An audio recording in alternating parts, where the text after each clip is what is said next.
Now, unless you have been living under a fat girl's dress, there have been strikes that have been going on in the Caribbeans, and it's due to the Trump administration cracking down on the drug cartel.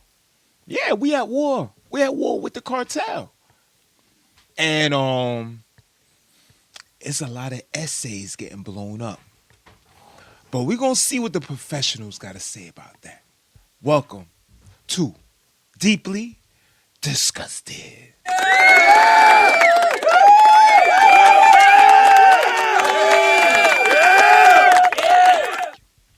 Organizations today and declining to accept new restrictions the Trump administration is imposing on coverage of the Pentagon.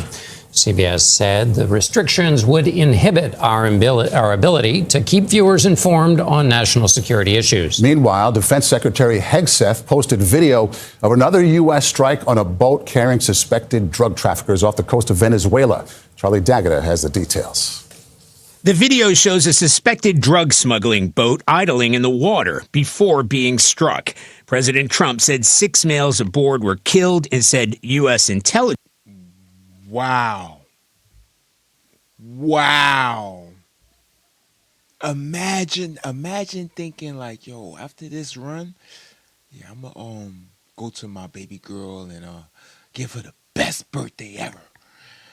I'm gonna get her Lambos. I'm gonna get her, probably a few little, what they call it, Ferraris. And we're gonna live a good life. And then next thing you know, you're up in heaven meeting God, or down below meeting who, Intelligence confirmed the vessel was trafficking narcotics and was associated with illicit narco-terrorist networks, though he didn't specify who. The president said the boat was off the coast of Venezuela, where the U.S. military has conducted 4 other strikes on alleged drug smuggling boats in the last 6 weeks. Venezuela's done a couple of things very badly. Number one, we get drugs and all of that. But we get something in a way worse, because they're a big purveyor of drugs. As part of the administration's war against the cartels, the U.S. military now has 6,000 troops in the Caribbean, including 2,000 Marines aboard the USS Iwo Jima.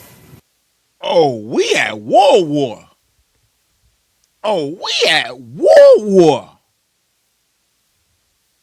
Wow. 2,000, Trump? You doing it like that? You trying to kill everybody down there, huh? You trying to wipe everybody out, huh? You trying to wipe everybody with a kilo. You got a half a kilo. You better hide. You better hide. But let's see what else going on. Welcome back. The Trump administration, in a memo to Congress yesterday, said that the U.S. now is engaged in a formal, quote, armed conflict with terrorist drug cartels. Now, the New York Times explains it a different way. The New York Times claims that the president is, quote, cementing his claim to extraordinary wartime powers in an armed conflict as defined by international law. A country can lawfully kill enemy fighters even when they pose no threat, detain them indefinitely without trials, and prosecute them in military courts. The White House is, of course, defending the move, saying, quote, the president acted in line with the law of armed conflict to protect our country from those trying to bring deadly poison to our shores. Listen, if it's a law and it's on the books, listen, why not?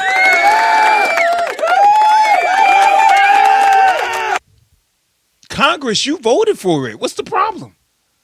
If it's on the books, somebody voted for it. Who was it? Who was it? Who was it? Roger Rabbit? Nah, it was you, Congress. If it's in the books and if it's in law, you voted for it. What's the problem? We at war. He's using the same laws that you got. And he is delivering on his promise to take on the cartels and eliminate these national security threats from murdering more Americans. Joining me now is the White House border czar, Tom Homan. Tom, great to have you. Thank you so much for being here. This my boy right here. This my boy right here. Yeah, this story from the New York Times trying to characterize what President Trump is doing doesn't even mention the amount of drugs coming into the country and what these drug cartels are overseeing. Can you tell us a bit of that? Well, look, Maria, even at the Republican National Convention before the election, during my speech, I said if President Trump won, he would designate these cartels as terrorist organizations, which is the right thing to do. They've killed more Americans than every terrorist organization combined with the poison United States. So he's treating them as terrorists like they should be, and he's playing the away game. He's not waiting for the drugs to get here to kill hundreds of thousands of Americans through their poisoning. He's playing the away game. He's going to stop them before they get here and save American lives. He's doing exactly what he promised American people he was going to do. By taking these actions, he is... Think about it, y'all. Just think. Can y'all just put on your thinking caps for 1 second if you got one? You could get it on Amazon. I'll give you the number. But just think about it. You have a group of people, an organization that live in a whole nother country. They make billions of dollars off of a substance that destroys your body, destroys your community, destroys your family, destroys your children, have your pretty blue-eyed, red hair, golden hair, whatever hair you want to call it, brown eye, green eye, have her strung out on drugs, and now she's out in the street with some dude named Tyrone. That's what these drug cartels do.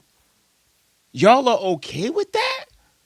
Y'all are okay with a group of people making billions off of your country and you don't benefit nothing from it? Only thing you benefit is destruction of your family, of your community? That to me sounds like war. Saving countless lives every day in this country. Yeah, it's just incredible what's going on. Can you give us a sense of the activity at the border with regard to these drug cartels? I went to the border 6 times over the last several years, and I know that these drug cartels take people over the border and then they keep in touch with them because they want them to be mules for them in America. Yo, every time I watch her, she always look like she's sleepy, yo.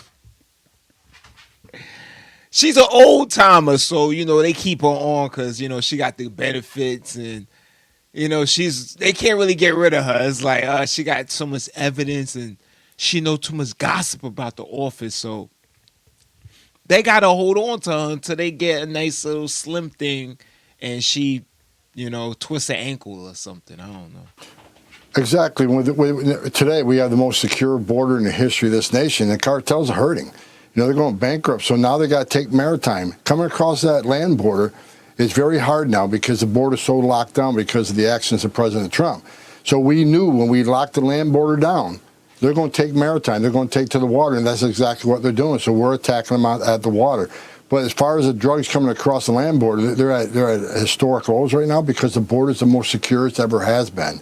So we got to look at aviation, them coming through the air. We got to look at the maritime. Right now, most of our efforts are maritime, either through the Caribbean or through the Pacific, and we're stopping. Yo, I thought that was police. That's the cartel.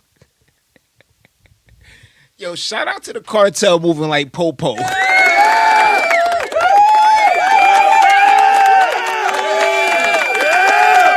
You see why y'all dumb little Negroes in the ghettos running around with no bulletproof vest, no bulletproof helmet, no tactical wear. Y'all just getting in shootouts in y'all regular old pajamas. The cartel, a real organization, they're actually in real police. They're fighting police. In their brain, they are police. Them dead in their tracks, which again, the effects, the amount of fentanyl seizures have dropped dramatically across the southern border. And a number of fentanyl overdose deaths has also dropped dramatically because of the actions of President Trump. He's doing exactly what he should be doing as the commander-in-chief, saving American lives. Yeah, yo, I have to agree. I have to agree. You cannot beat the numbers. If it's effective, you can't beat the number. That's the thing I don't like about when they protest against stop and frisk in New York. Even though I was a young guy at the time, I understood the importance of stop and frisk. If you had 500 people that look like you getting killed every year by people that look like you, what else we gonna do? What else we gonna do?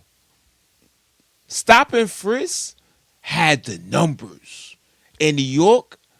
It dropped the crime rate just how Trump dropped the crime rate in D.C. The crime rate in New York dropped dramatically. Because what criminal wants to come outside when they know that police could question them and frisk them anytime they want? Think about that. In big loads of drugs in boats anymore. There aren't too many boats that are traveling on the seas by Venezuela. They tend not to want to travel very quickly anymore. And we've virtually stopped drugs coming into our country by sea. But we did see that boat that was out on the water this morning that got blown. He said, all of a sudden, there's no more boats. They just so happen to magically disappear. And I think that our tactics are working. Not that the Secretary of War provided the video for, so they have not stopped. But Derek, I mean, you used to be in special operations. This was your bailiwick.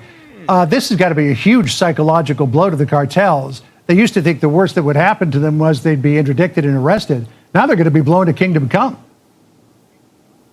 Exactly. So let's keep it real simple for the viewers, right? Historic amounts of American deaths from poison coming from the terror cartels requires an aggressive historic response. As a citizen, I have never seen drug boats being hit with kinetic strikes. I am very proud to be an American today to see that this president and the administration is standing up for families and communities all over the country. Those that are burying their children every day from deadly drugs are very satisfied with the work being done by this country. Yes, they are. They're at home like, yeah, Trump, get them, blow them up to smithereens. Blow them up. My daughter was a crackhead, and I think it was a El Chapo. Teach them a lesson, Trump. The Secretary of War, the President, but most importantly, right now we have a whole of government approach, John, where the Homeland Security task forces are coming together to get all the best and brightest we have in this country to stop this threat. The FBI Director, Kash Patel, was before the Senate Judiciary Committee not long ago. Here's what he said about taking down the drug cartels with his foreign terrorist designation. Listen here. Oh, this is Cash. Y'all pay attention. This is my homeboy right here. We must treat them like the Al-Qaedas of the world because that's how we're operating. We have to use our authorities at the Department of War and the intelligence community to go after the threat like we did terrorists when we were manhunting them. I mean, Brent, going all the way back to the Clinton administration, he was firing Tomahawk missiles at Al-Qaeda in the hills of Afghanistan. President Obama was taking out ISIS members with drones. How is this any different?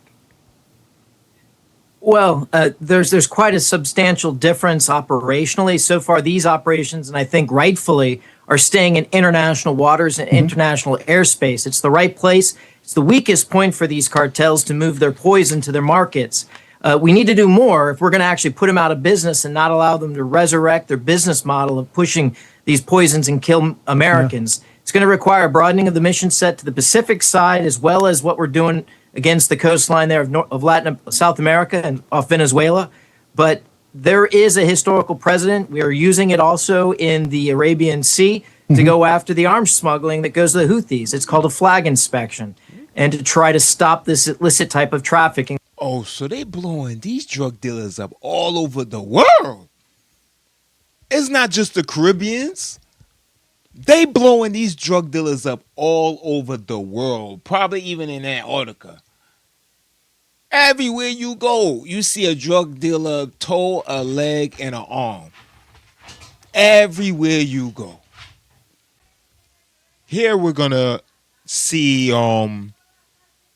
what's going on in the head of the cartel. This is actually one of the cartel members of the Sinaloa cartel. He's one of the leaders, one of the head honchos that he's a top shotter. Let's see what he got to say. I do what I have to do. You know? Why do you say you do what you have to do? Couldn't you stop doing this? Pero no puedo. You can't. Ya cuando entras, ya no sales a muchas veces. Once you get in, you can't get out. Pero, Do you think what President Trump has been doing has been making your job tougher? oh yeah. Yeah. Yes? Yes. But it's becoming more difficult, you think? Yeah. In a bizarre interview on CNN, an anonymous member of the Sinaloa cartel explained that Trump's immigration and drug policies have put a damper on their black market tradecraft. Dressed conspicuously in a black mask, sunglasses, black gloves, and a hat to conceal his identity, the alleged leader of El Chapo's former gang met with CNN's senior national correspondent, David Culver, inside an SUV at a Phoenix parking lot. The cartel member, who said he is not a U.S. citizen, revealed that cartel members are using Americans to help transport illicit drugs into the country. You all are using social media to get to young people, young teens, and recruiting them to be part of it. Some of them, many of them, are American citizens too. It's just like that. That's life. It's like that, you know. But So even though they may get caught and spend many years in prison, He said it's just life. Yo, the cartel member said, yo, you got to do a little time. You may have to catch a bullet to your head. I mean, we Mexicans, man. This is just life. that's their fault, as you see. yeah. CNN further revealed that cartels are charging much more to get migrants across the southern U.S. border because of Trump's crackdown on illegal migration. According to Fox News, border hoppers are expected to pay. They're a real corporation. You see, Trump is knocking down. They taking out a lot of funds from what he's doing to them in the Caribbean. He blowing up big amounts of kilos. So what the cartel's doing, they're basically like going back into like the books, like, you know what, we got to increase our earnings on border crossers. So now they used to charge one price, but now they charge a different price. You know what I mean? $10,000 each instead of about $6,500 per person prior to the Trump era policies. The Trump administration has dramatically stepped up its battle against the cartels. In early September, President Trump revealed that the U.S. military killed 11 people in a drug-carrying boat off the coast of Venezuela, days after deploying warships to the coast of the South American country. A few weeks later, the president ordered 2 more strikes against drug smugglers on boats, killing 6. The anonymous man on CNN is not the first Sinaloa cartel member to credit the Trump administration for its robust approach to halting the human and drug trafficking operations at the southern border. In September, Margarito J. Flores Jr., who made millions with his twin brother as members of the drug cartel, praised the president in an interview. I think the aggressive approach is going to send a strong message to every drug trafficker across Latin America. Whoa. I can't believe he said that. He's still alive? Hello, are you still... Yo, bro, send me like a DM if you still alive, bro. How can you say you said something like that against the cartel and you still alive? Wow. But anyway, we're going to see what's going on in Ecuador with this whole drug situation and Trump wiping them out.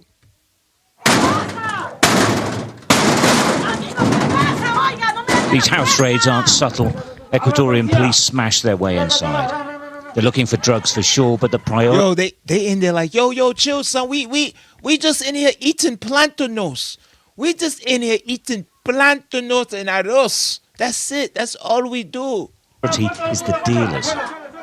Any intelligence they can get from them could lead the Ecuadorians and their American partners further up the chain of command, to the bosses who oversee the smuggling network. This is what President Trump wants to see. Countries like Ecuador supporting his war on Latin American drug cartels.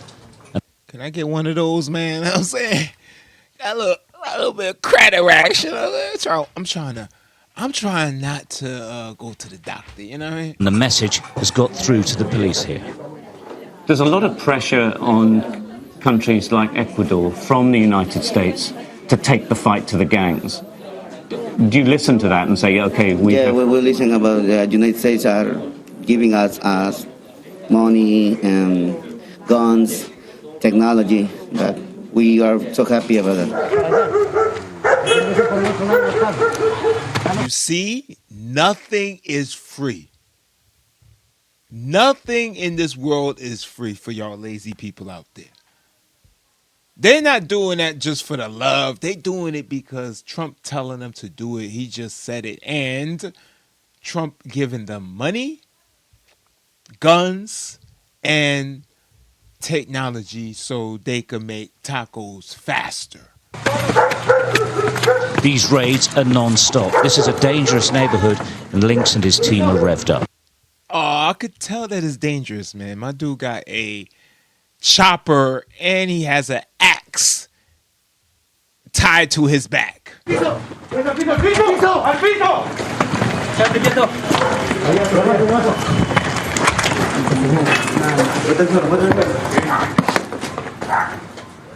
All of the police have their weapons out for some time. We've been here. This guy's been arrested, and now they're looking through rubbish to see if they can find. They've already found some drugs, but obviously this is where the stash is kept. As I say, this is even as we arrived, it was quite clear the police were very, very tense about entering into this barrio. Lynx thinks we're being watched, so he sends up a drone. He flies it deep into gang territory to see what's going on. What did the drone show you? There is many people over there in the crime, in the top of the hill. That's some of the technology Trump sent them. He's sending them drones. He's sending them drones to fight the war because you can't fight a war without advancing the weapons that you have. Because they are like radars, so they're looking for us. What are we doing? And they have advantage because they are they're high up. Yeah, they're high up. Ecuador doesn't produce drugs, it's a transit country. But it's still on Donald Trump's list of troublesome countries like its close neighbors Colombia and Venezuela. Ecuador wants to show the president it's doing its bit in this new war on the drugs business. The haul of drugs, weapons, ammunition and money from the raids we joined is pretty impressive. Displays like this are something of a Latin American tradition. Behind the table, also on display, the alleged gang members. Who they know is worth more than all the drugs in front of them. Wow. Wow. This is what America needs to start doing, embarrassing people. I always say America needs to start embarrassing people. Like, we too lenient. We are too lenient. When you could turn on an Instagram and you got prisoners eating pizza on Instagram and sending a DM to your girl, that's when you know the system is messed up. We need to start taking people out on the street and displaying them and embarrassing them. We need to start throwing eggs at people in public. We need to start throwing eggs at people. Let me know if y'all agree. I'm about to go get some eggs right now. Thanks for watching. Like and subscribe. And please come back to the next episode of Deeply Disgusted.